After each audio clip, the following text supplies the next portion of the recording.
4 teenage girls were found bound and executed inside a burned yogurt shop. Hours earlier, they were laughing during a normal shift. No witnesses saw anything. No one heard a struggle, and within minutes, a quiet night in Austin turned into one of the most disturbing unsolved crimes in Texas history. The night was December 6, 1991. Inside the shop, Amy Ayers, 13, Sarah Harbison, 15, Jennifer Harbison, 17, and Eliza Thomas, 17, were finishing work. The last customers had already left. The doors should have been locked, but something or someone changed that. Sometime after 11 p.m., at least one attacker entered the store. There was no sign of forced entry, suggesting the girls may have opened the door themselves. What followed was fast and controlled. The attacker didn't rush, he didn't panic, he took command. The girls were forced into the back room. They were restrained. One by one, they lost control of the situation completely. The attacker had the advantage, psychological and physical. This wasn't random chaos, it was methodical. Then came the executions. Each victim was shot in the head. No hesitation, no missed shots. After that, the killer attempted to erase everything. The store was set on fire, likely using available materials inside. Flames spread, consuming evidence, distorting the crime scene, and destroying critical forensic traces. At 12:47 a.m. on December 7, firefighters responded to a call. Smoke filled the building, but once inside, they realized this was not just a fire. In the back room, they discovered the bodies, bound, shot, burned. The scene was beyond brutal. It was calculated. The investigation launched immediately. Austin police faced intense pressure. The community demanded answers. Fear spread quickly. And the urgency to solve the case grew stronger by the day.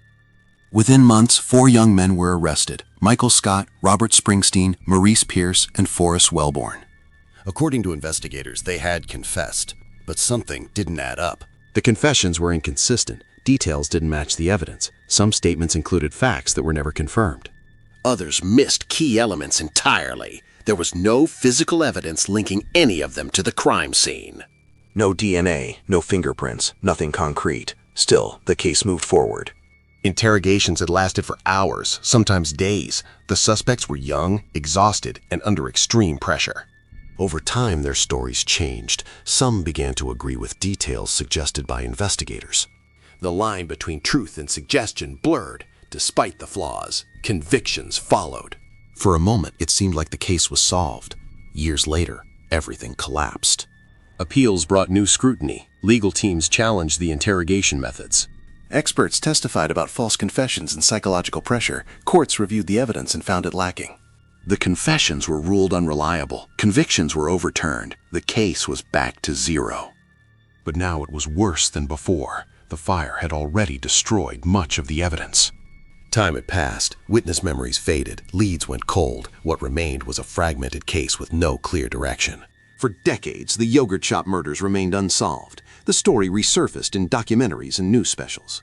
But no real progress was made. Families waited. Investigators changed. The file stayed open, but silent. Then years later, technology changed everything. Advancements in DNA analysis allowed experts to re-examine what little evidence remained. Even degraded samples once considered useless could now be tested with new precision. A partial DNA profile was recovered, and it pointed to a new suspect: Robert Eugene Pruitt.